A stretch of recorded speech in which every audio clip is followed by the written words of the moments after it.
Vamos a ir ahora a Esdras, el texto que leímos hace un rato atrás, Esdras capítulo 8. En este lugar vamos a concentrar nuestras miradas ahora para poder seguir con esta serie de predicaciones que iniciamos hace ya un tiempo y que tienen que ver con lo que se plasma a través de la vida de personas y a través de la vida de un pueblo en su relación con Dios en una realidad maravillosa de restauración, porque eso es lo que significa el libro de Esdras, es una historia de restauración. El Señor había enviado a Babilonia a su pueblo por causa de su idolatría permanente, su rebelión constante, los envía como disciplina correctiva a Babilonia durante 70 años. Pero al cumplirse los 70 años, el Señor en su gracia nunca olvidó a su pueblo y estuvo siempre con ellos a pesar de que habían perdido los elementos externos de lo que significaba la relación con Él, como era el templo que fue destruido, como era también Jerusalén, el lugar donde estaba la presencia o manifestaba la presencia de Dios en una forma exclusiva y excluyente en ese aspecto en Jerusalén. Sin embargo, el Señor vuelve otra vez a restaurarlos y vuelve a llamarlos de regreso a su tierra. Y eso es lo que este libro nos enseña. Pero en el proceso utiliza hombres, a personas comunes y corrientes también, pero que tuvieron una tarea particular. Primero, en el 536 los envía a través de Zorobabel y Josué, dos personas. Uno tenía que ver con la parte administrativa política, diríamos que era Zorobabel, descendiente de la tribu de Judá y particularmente de la familia de David. El otro para que se encargara de los asuntos religiosos que tenían que ver con la adoración a Dios y con acercarse a Dios, que eran los sacerdotes como Josué, que representaban los sacrificios como necesarios para tener ese camino abierto a la presencia de Dios y a la comunión con Dios. Posteriormente, en el 458 a.C., mucho tiempo después, envía otro grupo de regreso de la cautividad a través de este hombre de nombre Esdras. Era sacerdote y al mismo tiempo un escriba. Tenía una característica particular, que era un hombre estudioso de las Escrituras y que dedicaba mucho tiempo a escudriñar profundamente la verdad para entender quién era Dios, para que el conocimiento de Dios pudiese llegar no solo a ser un instrumento para que después él enseñase a los demás, sino para que transformara su propia vida. Lo hemos visto ya en el capítulo 7, como él dispuso su corazón, abrió su corazón y al mismo tiempo todos sus sentidos intelectuales para poder entender las Escrituras. Era un hombre versado en las Escrituras, así se conoce él. Pero además era un hombre que tenía un corazón de adorador. Si ustedes recuerdan, hace un tiempo atrás estuvimos hablando de eso en el capítulo 7, versículos 27 al 28, donde se ve que Esdras tenía su corazón en Dios, entendía que él no era el que debía aparecer como principal en la escena, en la misión que Dios le había encargado, sino que era Dios. Y era la exaltación de su nombre el que debía ser anunciado y que todos debían reconocer que el Señor, su mano, era la que estaba obrando en medio de su pueblo. Entonces viaja a Jerusalén, un tiempo de 4 meses aproximadamente duraba el viaje para regresar a Jerusalén. Y en ese momento entonces él entiende que hay una necesidad también muy grande y que tiene que ver con la fe. Los versículos 21 al 23 nos dicen que Esdras hizo un alto en el camino, necesario para pedir la guía y la dirección de Dios, necesario para que pudiesen ellos entender lo que significaba realmente la fe, que no es un concepto meramente intelectual, sino que tiene que ver con una vivencia en momentos y circunstancias complejas. Esdras pudo mantener en alto esa fe por la gracia del Señor. La fe en las Escrituras no es una cuestión secundaria cuando hablamos de cristianismo. El autor de Hebreos la define como certeza y convicción. Después la fe, la certeza de lo que se espera, la convicción de lo que no se ve. Certeza y convicción son dos conceptos importantes y que nos hablan de seguridad. Es decir, cuando alguien dice que tiene certeza es porque está seguro de algo, y cuando alguien dice que tiene convicción es también porque está seguro y apercibido que aquello en lo cual tiene convicción o de lo cual tiene convicción es una verdad irrefutable.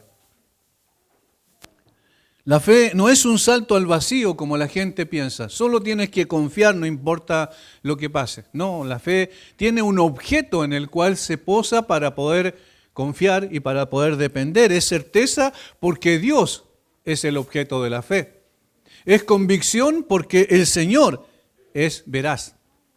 Y todo lo que Él dice, entonces es confiable.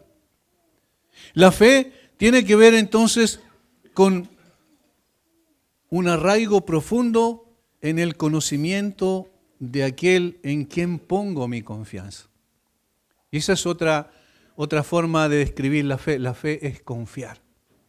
Creer es confiar. No es un asentimiento intelectual a alguna verdad, sino que tiene que ver con el hecho de que cuando yo confío en alguien o cuando yo creo, digo creer en alguien, ese alguien es absolutamente confiable, pero para que yo llegue a ese concepto de confiabilidad, necesito tener un conocimiento de esa persona en la cual coloco mi fe. Así describen las Escrituras la fe. Por ejemplo, se dice de Abraham que él creyó a Dios y le fue contado por justicia. Génesis capítulo 15, versículo 6. De hecho, Abraham es conocido como el padre de la fe. Precisamente por eso, porque lo que Dios le dijo que iba a hacer era completamente imposible a la razón humana. Era imposible, ¿por qué? Porque su esposa era estéril. Ya él era avanzado de edad, de tal manera que ya era como imposible desde la perspectiva humana que eso se cumpliera. Por lo tanto, Dios le estaba diciendo a Abraham, yo voy a hacer algo en ti que es imposible para el hombre. Y Abraham le creyó a Dios. El Señor le dice a Abraham, que todavía estaba dudoso en ese momento, no te heredará el mayordomo, sino un hijo tuyo será el que te heredará. Esta era la promesa. Pero Sara, como dije, la mujer de Abraham era estéril. De tal manera que la fe de Abraham no estaba puesta primeramente en la promesa, sino en aquel que prometía. Y ahí está la importancia de que tengamos certeza de en quién hemos creído, como dice Pablo. Yo sé en quién he creído y es poderoso para guardar mi depósito para aquel día. La gente confunde la fe con una credibilidad. Es como dicen, esto digamos, se transforma en personas crédulas. Le dicen algo y la gente lo cree. Luego viene otra información y la gente lo cree. Y va de un salto a otro creyendo que eso es real, pero no tiene ninguna certeza y convicción de que eso es real. Pero Abraham tenía una certeza absoluta de lo que Dios le había dicho, más que en la promesa, en lo que Dios había determinado para él. Capítulo 4 de Romanos, versículo 17, el apóstol Pablo lo coloca como ejemplo para precisamente ilustrar lo que significa la justificación por la fe.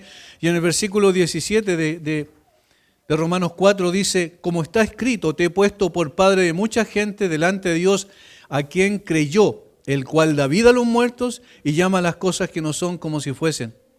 Él creyó en esperanza, contra esperanza, para llegar a ser padre de mucha gente, conforme a lo que se le había dicho, así será tu descendencia. Y no se debilitó en la fe al considerar su cuerpo, que estaba ya como muerto, siendo de casi 100 años, o la esterilidad de la matriz de Sara, esa imposibilidad que mencionamos. Tampoco dudó por incredulidad de la promesa de Dios, sino que se fortaleció en fe, dando gloria a Dios. Y aquí está donde estaba puesta su fe.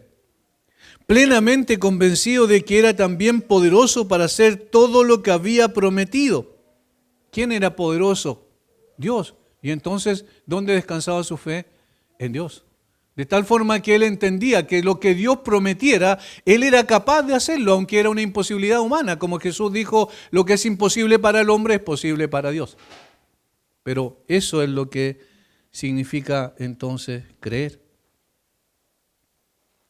De tal forma que lo que hace Esdras aquí es ilustrar lo que significa la fe y descrita en una forma mucho más teológica en el Nuevo Testamento, pero la vida de Esdras es una vida de fe. Este hombre guió al pueblo confiando absolutamente en que Dios haría lo que prometió hacer.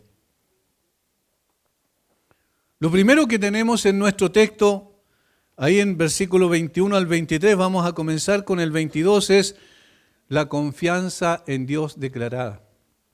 Hay una declaración absoluta de confianza en Dios en este versículo 22. Leemos, porque tuve vergüenza de pedir al rey tropa y gente de a caballo que nos defendiesen del enemigo en el camino.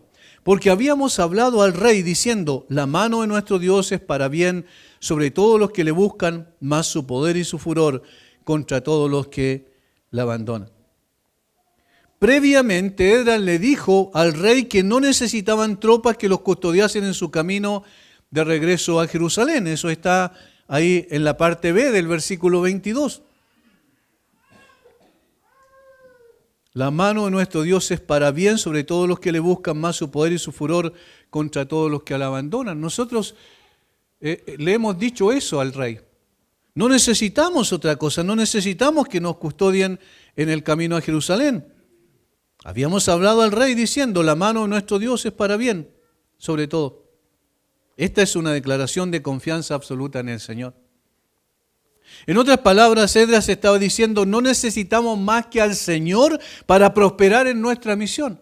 Señor, si tú nos enviaste de regreso a Jerusalén, si tú nos diste todo lo que necesitábamos para el camino, los alimentos necesarios, si tú nos diste llevar consigo vasos de oro y cosas extraordinariamente valiosas desde el punto de vista material, pero que tenían que ver con la adoración a ti en tu templo, entonces tú nos llevarás con bien de principio a fin en este proceso. No necesitamos nada más. Esto es una declaración de fe y de confianza, una declaración que contiene varias cosas que se deducen de ellas. Veamos una por una, al menos estas cosas que vamos a mencionar están implícitas en esta declaración. Primero, es una declaración de confianza en la providencia de Dios. Muchas veces hablamos de la providencia de Dios y a veces ni siquiera nos hemos puesto a pensar qué significa, pero la providencia de Dios no es otra cosa que la intervención de Dios en los asuntos de los hombres en diferentes circunstancias. El Señor no es como decían algunos filósofos en su tiempo que trataban de mezclar las cosas y decían ellos que esto se llamaba deísmo, que Dios había creado todas las cosas y luego como un relojero le había dado cuerda al reloj y lo había dejado y se había ido de la tierra y de todo lo creado y había dejado que las cosas funcionaran con las leyes de la naturaleza. Pero la verdad es que Dios no es así. Dios creó todas las cosas, pero Dios sigue siendo el Dios de la historia, que interviene en medio de la historia y que obra en favor de su pueblo en particular. La providencia de Dios en este caso, es que Esdras creía firmemente que Dios estaba interesado en los asuntos de los hombres, que no era indiferente a ellos, que intervenía en los asuntos de los hombres para bien de aquellos que le buscan. Se implica a su pueblo, eso es lo que dice el versículo 22. La mano de nuestro Dios es para bien sobre todos los que le buscan. Es decir, Él intervendrá en medio de nuestras circunstancias, a pesar de lo difícil que es el camino, lo complejo que es por la cantidad de asaltantes y ladrones que había en ese tiempo, que asaltaban las caravanas en el desierto. A pesar de todo eso, nosotros sabemos que la mano de Dios está manifestada para bien de los que le buscan. ¿A quién se refería él particularmente? Se implica al pueblo de Dios. A aquellos que iban juntamente con él a toda la caravana de peregrinos que volvían a Jerusalén después de 70 años, más de 70 años a esas alturas de cautiverio. Él mira a su pueblo, eso es lo que entendía Esdras con aprobación. Guía sus pasos, los protege a ellos y a sus intereses y hace que todas las cosas les ayuden a bien, como dice Pablo después en Romanos.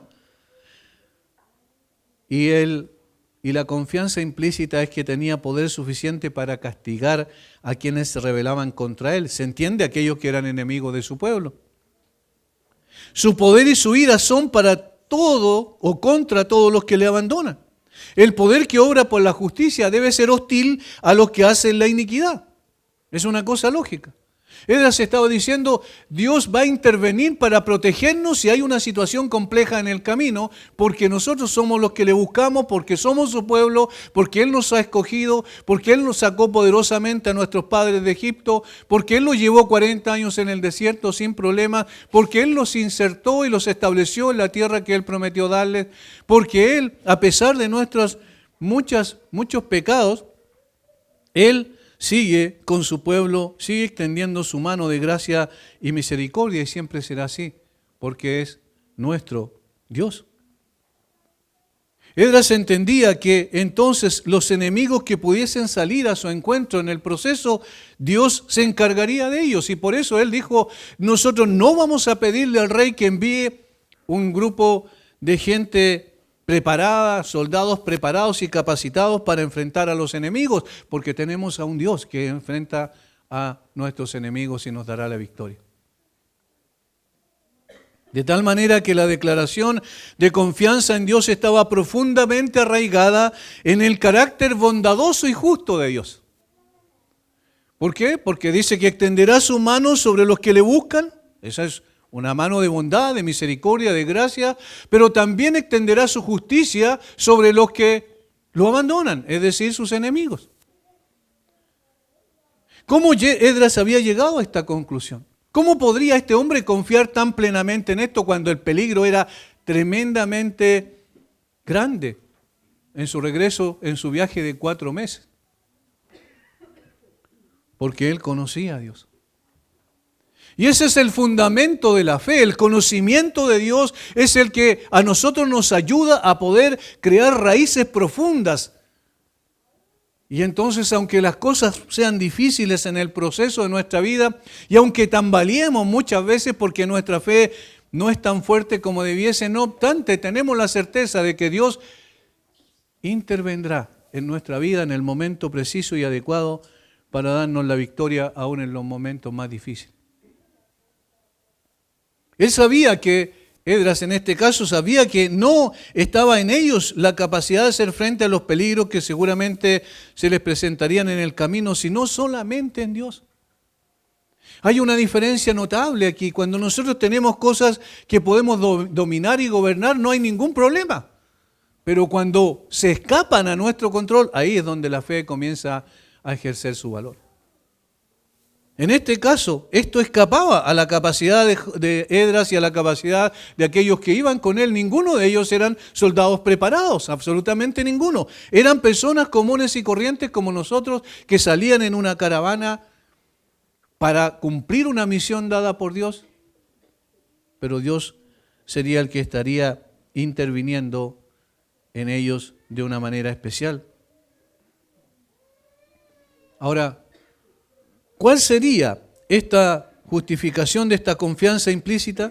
Solo se puede justificar bajo el supuesto de que Dios es un ser que tiene poder particular y un carácter particular.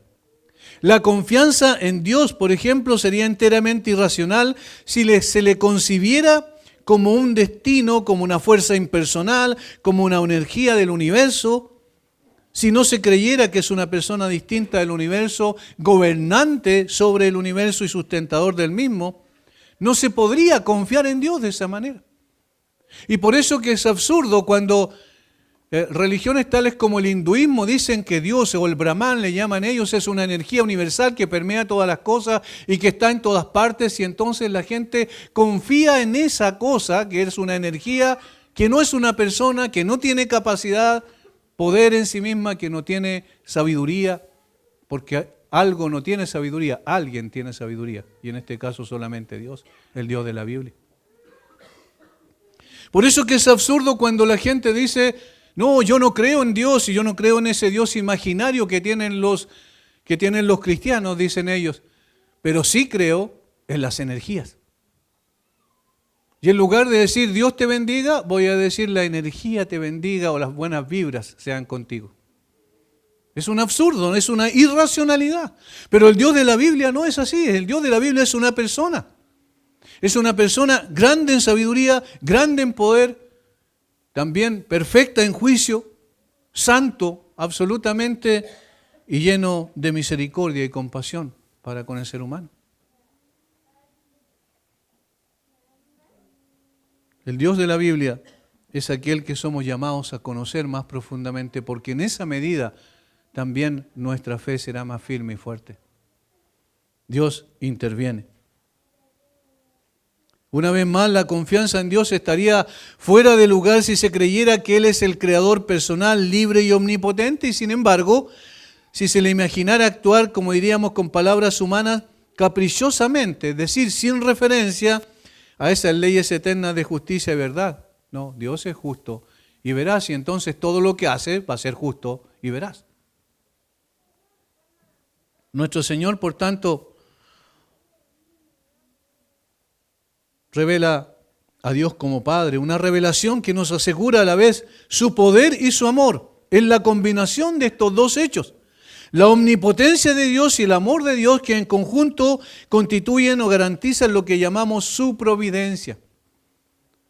Porque Dios es amor, porque Dios es poderoso, entonces interviene en los asuntos de los hombres y en los asuntos de su pueblo, extendiendo su gracia y su misericordia, y en los asuntos de los hombres extendiendo su justicia y su poder. De tal manera que sí, ellos tenían una fe correcta, estaban parados en un hecho real. Ahora, Esdras no se para frente a ellos, a estas personas, a este grupo de personas que venían a Jerusalén y les dice y les da una charla sobre lo que significa la fe intelectualmente, sino que actúa conforme a esa fe. Eso es confiar en Dios. Y esto es lo segundo, la confianza en Dios probada. Primero la confianza en Dios declarada. Ahora la confianza en Dios probada. Versículo 22. Porque tuve vergüenza de pedir al rey tropa y gente de a caballo que nos defendiesen del enemigo en el camino. Tuve vergüenza de pedir al rey. Ya había salido, el rey le había dado todo lo que Esdras había pedido, pero luego él no le pidió una caravana de soldados preparados para defenderlos. Y entonces, ahora se probaba su fe.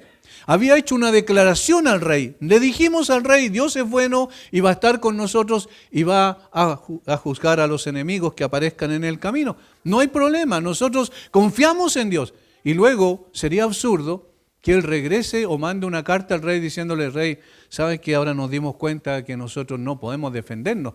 ¿Por qué no nos envías una caravana con soldados?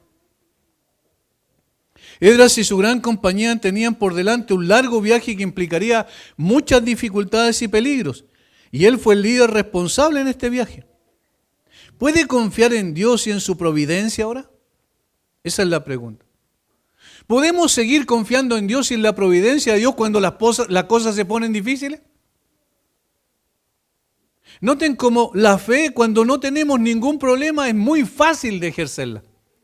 Pero la fe verdaderamente, lo que la Biblia menciona por fe, se prueba en las circunstancias más complejas.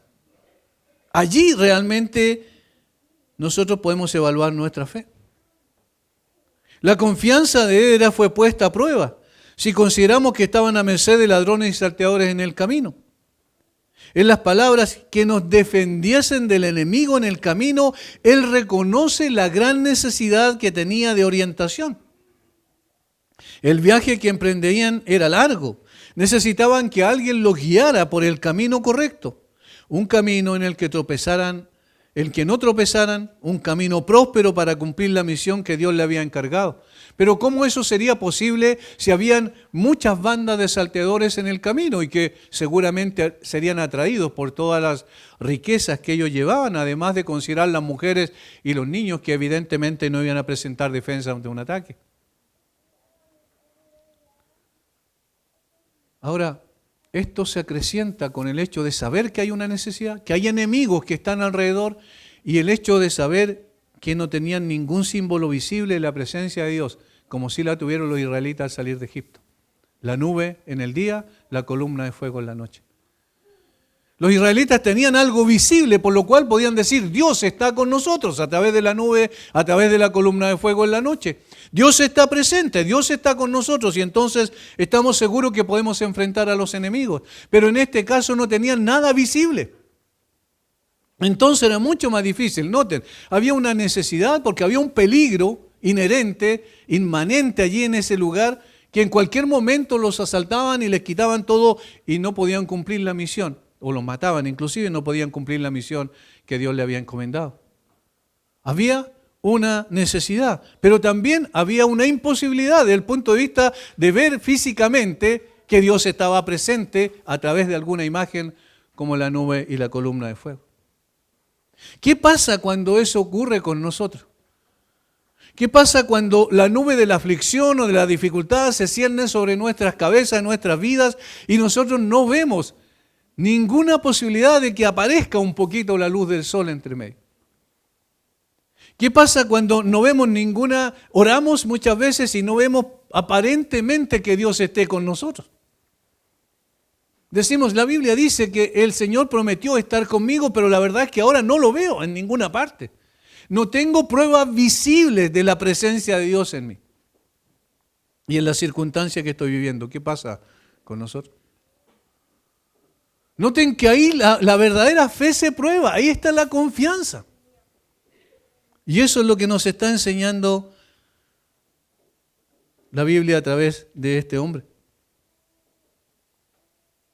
La pregunta es, ¿pueden Esdras y sus compañeros confiar en la mano de su Dios invisible en este asunto? Y el libro de Hebreos dice que Moisés sí pudo hacerlo. Y lo dice con una frase tremendamente profunda. Dice que él se sostuvo como viendo al invisible. Esa es confianza, esa es fe. Ahora sí, al hecho de lo que hemos mencionado, a las posibilidades de ser asaltado y destruida entonces la caravana y en consecuencia no poder cumplir la misión que Dios le había encomendado, se agrega el hecho de que no tenían protección por los peligros múltiples que enfrentarían debido a ladrones y salteadores. ¿Cómo puede ser posible que ellos sigan confiando en Dios? Cuando todas las cosas dicen que no pueden confiar en Dios en esas circunstancias. Sin embargo, el Señor estaba presente, no solo en términos teóricos en la mente de Esdras, que era un gran erudito, sino estaba presente en el corazón de Esdras. En el sentido de darle convicción y certeza, que significa fe, una confianza absoluta que Dios sí podía estar con ellos y que esa fe debía mantenerse y que esa confianza debía seguir siendo, y esto es lo tercero, sostenida. La confianza en Dios sostenida. La confianza en Dios declarada, nosotros no vamos a pedir nada al rey porque el Señor va a ser nuestro protector. Confío en la providencia de Dios, en la intervención de Dios en medio de esta situación. Segundo, la fe yo sé que tiene que ser probada. La confianza en Dios tiene que ser probada con situaciones puntuales por las cuales el Señor nos lleva. Y yo sigo confiando en que Dios va a darme la victoria. Versículo 21. Y publiqué ayuno allí junto al río Ahava para afligirnos delante de nuestro Dios, para solicitar de Él camino derecho para nosotros y para nuestros niños y para todos nuestros bienes. Esdras consideró su posición y perspectiva, sus dificultades y peligros y sus consiguientes necesidades y decidió confiar en Dios para todo y en todo evento y dar pruebas prácticas de su confianza. Esdras determinó primero no pedir ayuda al rey para protección. Dice, me avergoncé de pedir al rey un grupo de soldados y de jinetes para ayudarnos contra el enemigo en el camino. ¿Cómo podría yo hacer eso? Si yo hacía eso, colocaba en cuestión el nombre de Dios porque él había confiado en el Señor. Noten cómo en el corazón de este hombre estaba en primer lugar la honra de Dios, más que su propia protección.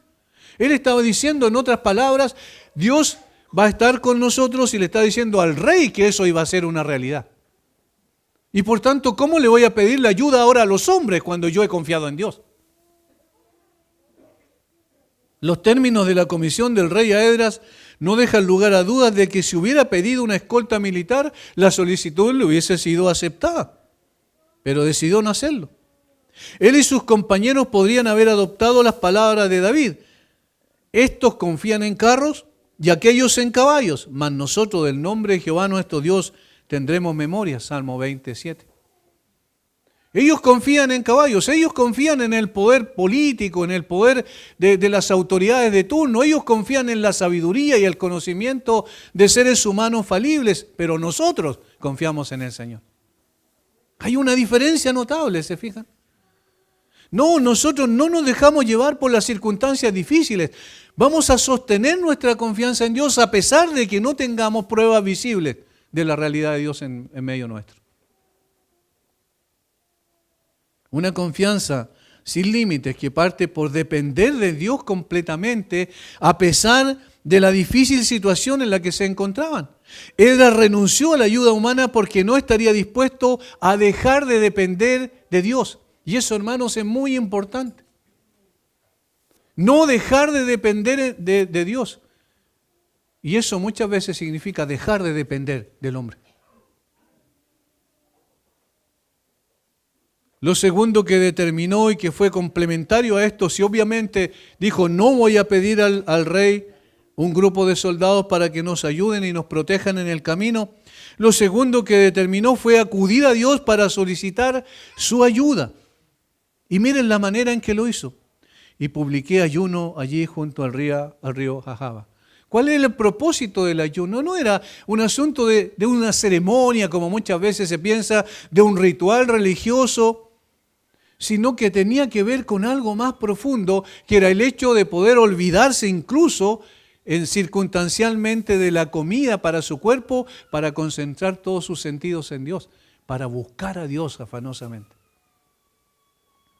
Pero esto de acercarse a Dios no era una situación así como así nada más, no era una oración momentánea que sale de sus labios pero no está en su corazón, sino que ellos entendían algo importantísimo que se implica aquí en el texto, para afligirnos delante de nuestro Dios, y esa forma de expresión es para humillarnos delante de nuestro Dios. ¿Por qué se iban a humillar delante de Dios? Porque habían pecado, seguramente ellos entendían que habían pecados que confesar. Buscaron al Señor, dejaron todo lo demás, se concentraron solamente en Él y se humillaron delante de Dios. Es una actitud esta que Dios bendice. Humillarse ante Dios significará no humillarse ante los enemigos de Dios. Buscar al Señor es una actitud de dependencia. Pero la manera en que lo hacen es muy interesante, es humildad, es el reconocimiento. Nosotros no podemos, pero tú, Señor, sí puedes. Esa es fe. Nosotros no somos capaces, pero tú eres el Dios Todopoderoso. Nosotros somos incapaces de enfrentar a un enemigo más grande que nosotros, pero tú estás por sobre cualquier fuerza o poder de esta tierra. Noten cómo hay una confianza muy grande que se expresa por medio de la humillación de su propio ser.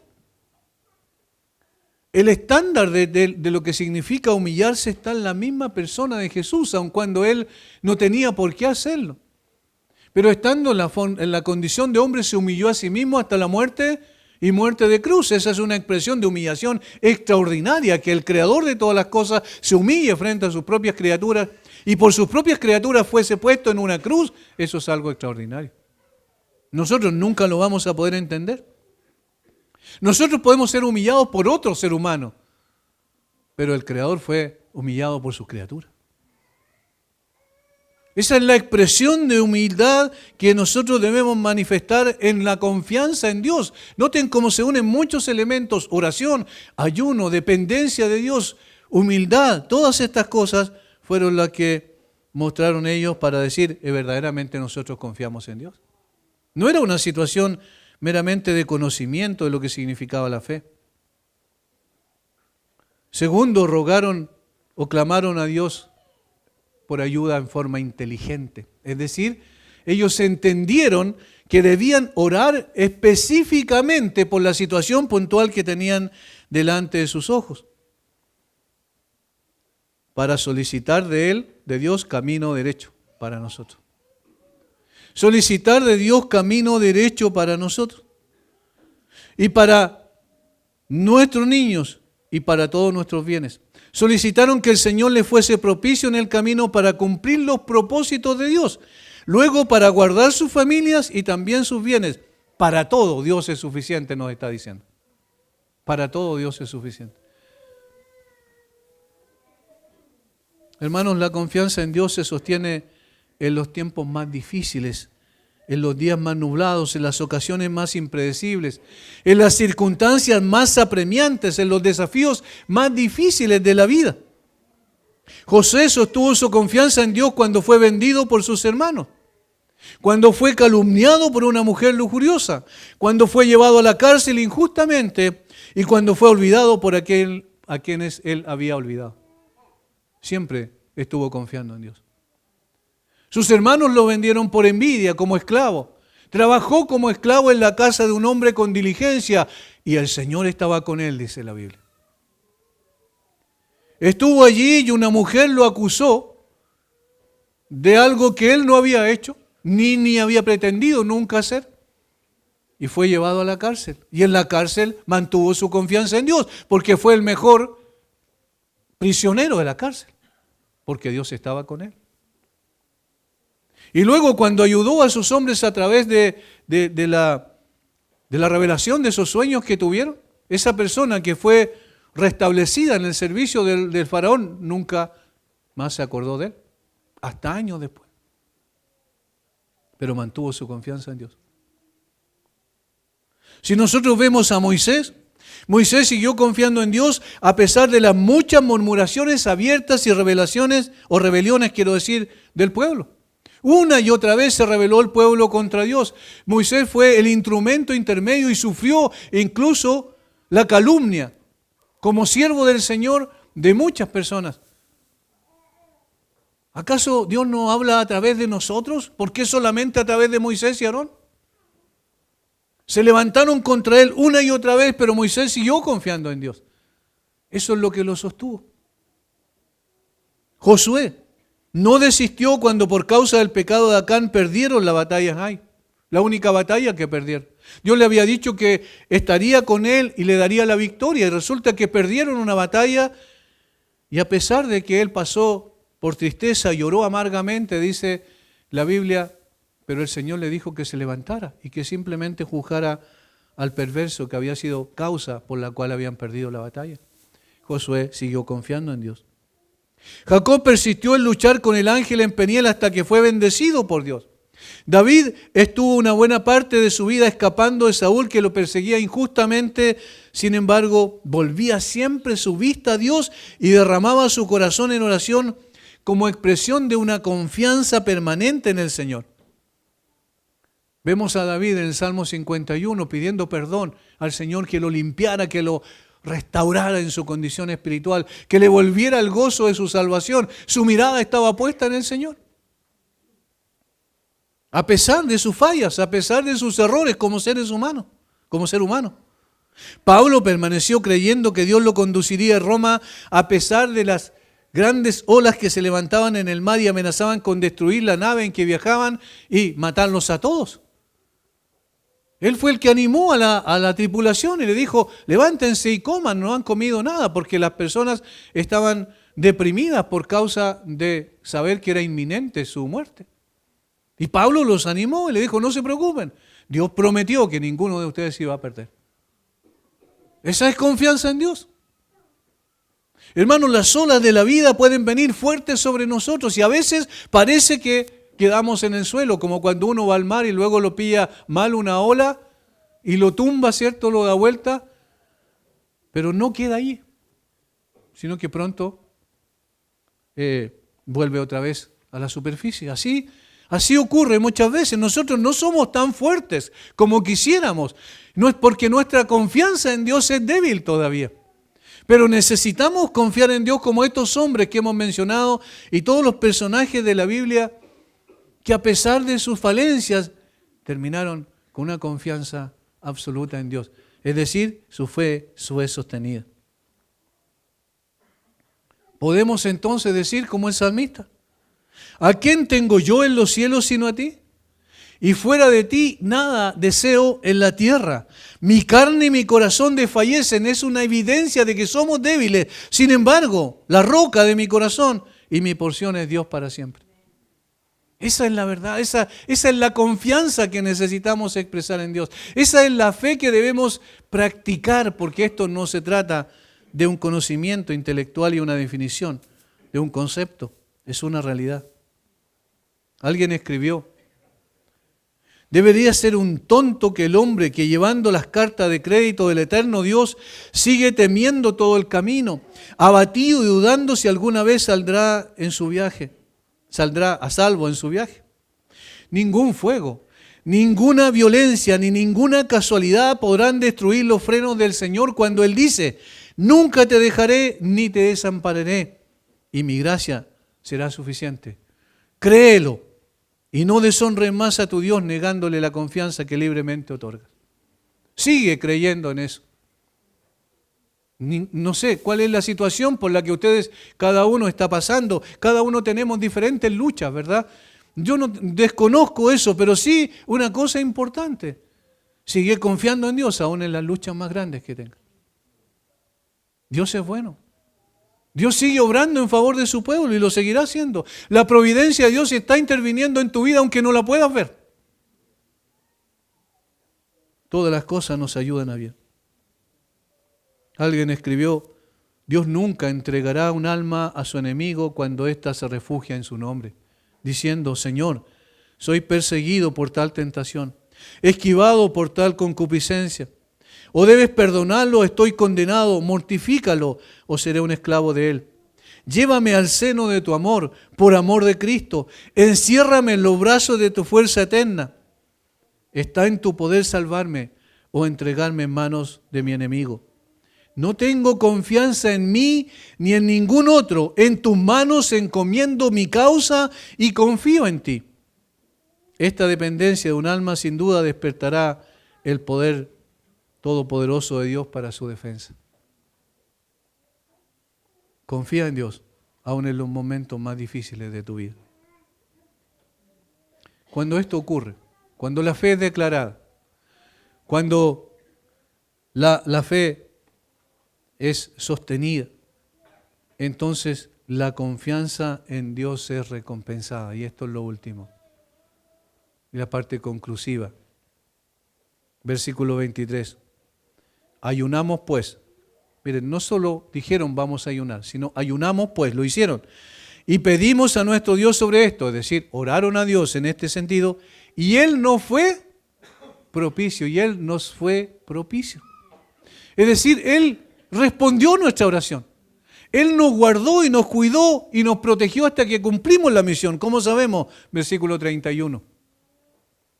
Y partimos del río Ahava el 12 del mes primero para ir a Jerusalén. Y la mano de nuestro Dios estaba sobre nosotros y nos libró de mano del enemigo y del acechador en el camino. ¿Qué pidieron? Exactamente eso. ¿Qué respondió el Señor? Conforme a lo que pidieron. ¿Por qué? Porque cuando se confía en Dios, Dios recompensa esa confianza. Iniciaron su regreso a Jerusalén confiando en Dios y fueron prosperados en su misión hasta cumplirla plenamente. Dios no abandona a aquellos que confían en Dios. Nadie que busque a Dios como expresión de confianza plena en Él será jamás defraudado. Eso es lo que nos está diciendo Esdras a través de su comportamiento. Hermanos, la fe es más que tener una buena doctrina, que es necesario, por supuesto. Es más que ser correcto teológicamente, que también es necesario. Sin embargo, esa es la base y el sustento de nuestras acciones, porque la fe es acción. La fe es confianza. Y eso es lo que nos está mostrando la vida de Esdras. La fe declarada, la confianza en Dios quiero decir la confianza en Dios declarada, la confianza en Dios probada, la confianza de Dios sostenida en medio de las dificultades y la confianza de Dios. Esa confianza siempre será recompensada. Padre, muchas gracias por darnos este tiempo con nuestros hermanos. Gracias por tu infinita misericordia, Señor. No somos nosotros los fuertes, obviamente, pero nosotros somos responsables de confiar en ti. Tú nos has dado todos los elementos necesarios para que nuestra fe sea verdaderamente en Cristo. Y nuestra confianza sea absolutamente cierta. Es pues la fe, la certeza, lo que se espera, la convicción de lo que no se ve. Ayúdanos a vivir de esa manera. Enséñanos, corrígenos, Señor. Y si es necesario, conforme a tu perfecta sabiduría, y hemos de recibir tu disciplina en momento determinado, que así sea para que vayamos confiando más en ti y menos en nosotros. Padre, gracias por este tiempo con mis hermanos. Bendice tu palabra en el nombre de Jesús. Amén.